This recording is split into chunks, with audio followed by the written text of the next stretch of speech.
So, as we all know, time only travels into forward direction. But according to many theories of general relativity, you can even travel backwards. So, what if you go back in time and kill your own grandfather? So, your father or mother wouldn't have born. So, you wouldn't have born in the first place. So, you couldn't have gone back in time and killed your grandfather.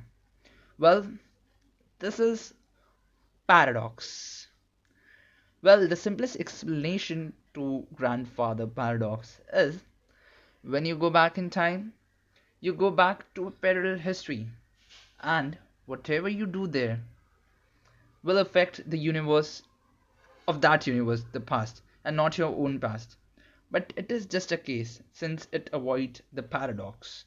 But what if you travel back to your own past and then whatever you do there affects your future and your past? Let's just follow it a little bit more further. You go back in time, kill your grandfather, thus you aren't born. So you can't go back in time. Thus your grandfather is alive. And this happens like a loop. Well, it might just look like a loop of event, but it is two histories in parallel, which are entangled to each other. Is that even possible? Well, I don't know about the time traveling part, but subatomic level, particles do multiple different things in parallel, and it is called as quantum superposition. Well, it is the responsible for a lot of things. Example, double slit experiments, many properties of atom, fusion in sun core, and so on. Well, solution to grandfather paradox. While its universe would exist in superposition of two states, that is, your grandfather is alive and dead, then the natural result would be you are born and you are not born.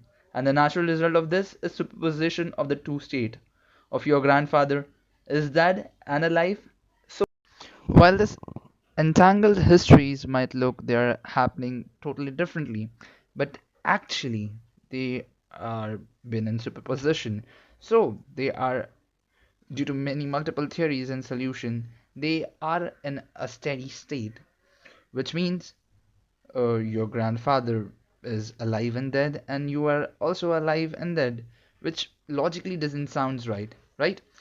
Also, similar theories have been put up, which proves that the grandfather paradox is just an imaginary state, and whoever imagined it doesn't imagine it properly, so it is actually impossible. The main point over here is sometimes we do think the paradox when it doesn't, and the only paradox is how our thinking can be twisted enough to dream up the time traveling murderer's son, but not twisted enough to think about the twisting time. Verdict: grandfather paradox doesn't exist.